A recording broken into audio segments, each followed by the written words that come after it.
All right, our panels are dry. This one I've already cut down and I've already gotten my sentiments ready. So I'm going to glue this one down and just let that dry while we work on the rest of the technique for the other one. So as before, I'm using my Distress Collage medium. And the only way I changed up the design from previous ones with this one is I added a couple die cut leaves. These are ones that I had left over from a previous class. It was or a previous project or whatever. So I have a container full of little die cut leaves. They have the magicals in the background, exactly the same colors here.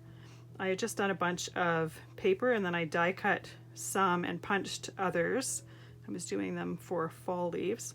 So I just thought it would be fun to add a couple to this card simply because magicals were also used for the background.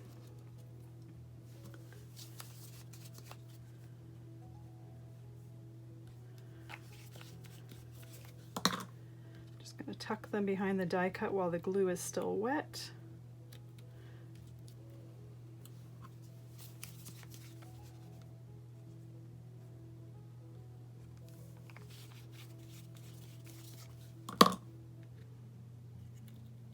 And ideally I'd have two separate leaves here, but it seems that I've run out of maple leaves, or the ones that I have are blue and it just doesn't work with the card there. So just did two of the same type of leaf. All right, so now for this one here, the first thing we're gonna do is we are going to stamp and emboss those leaves again with clear powder. And we're trying to encase this background behind those leaves.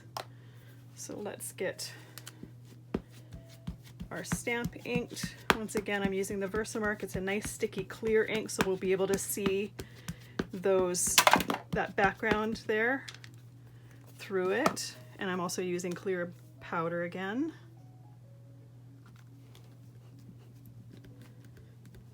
And I like to give this one a firm press just because I am using watercolor paper, so it's got some texture to it. So I want to make sure to get as much of that detail in there as possible.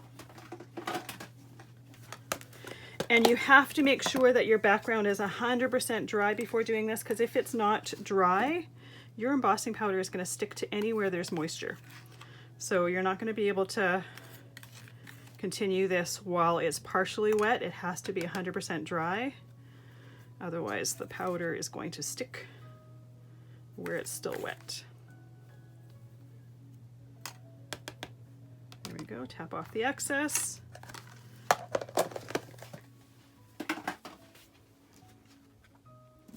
Just move my paper out of the way.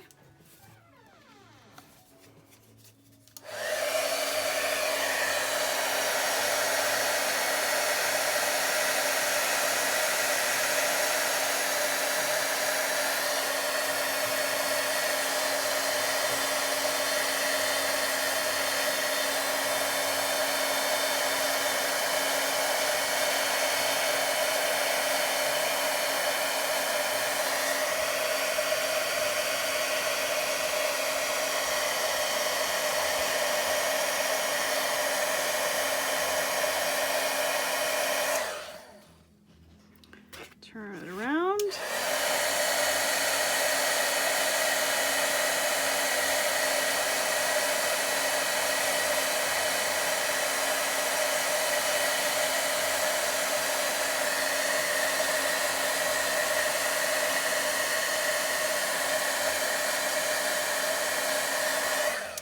Much easier when it's a colored background to see where the ink has gone and where it hasn't gone. I just realized I put away my black ink pad, so I have to grab it. So this technique is very similar to the one where I did the emboss resist in the second section, but we've got a magicals background instead of an embossed background. Well, I mean, it's about embossed background, but we've got something different behind the powder. So once again, I'm using a dye ink pad. It's going to color the background, but it's going to be resisted by the embossing.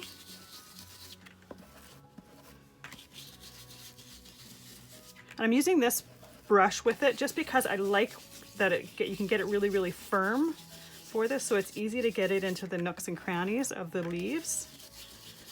You could use a different blending brush. These are the ones that I commonly use.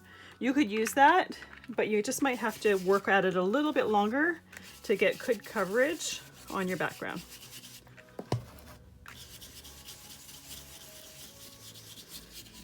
All right, that side is done. I'm just gonna grab a napkin to hold it while I'm doing the rest here.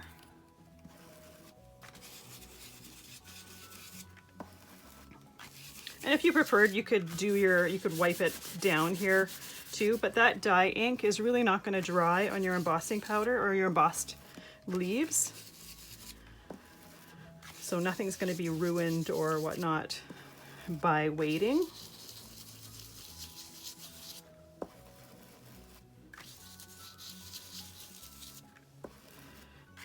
Now you'll notice with this one, you do see little bits of that Magicals background behind there, but I quite like it. I think part of it is the metallic in it kind of resisting the ink, but it looks different. And to me, it's a little bit interesting that way.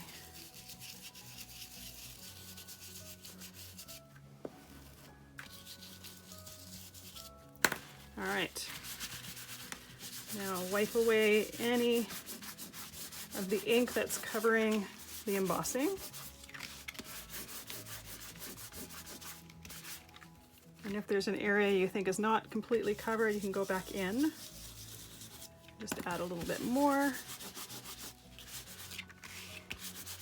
And once again, this can be done with any stamp. Ones that have a little bit of solidness to them work best because you've got an area, more solid area to cover the background.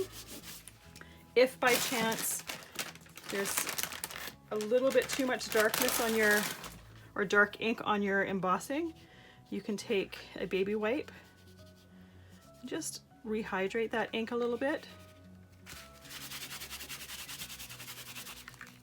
You don't want to rub too much because this is also going to rehydrate the ink from the background.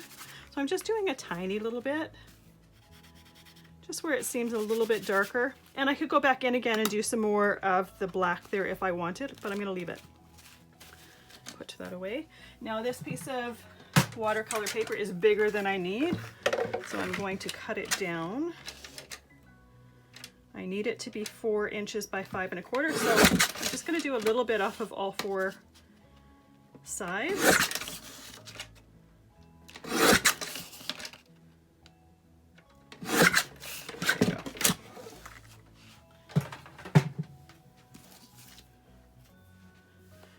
Now let's glue that background onto our card base.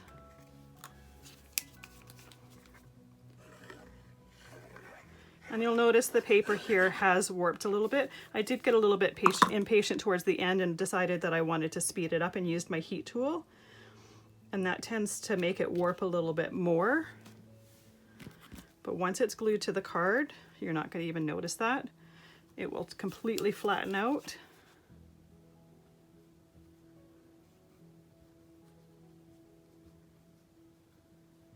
But I do like to put an acrylic block on there to hold it down while it's drying, just so that it's got some weight to it. So put our thanks down, and now our little leaves.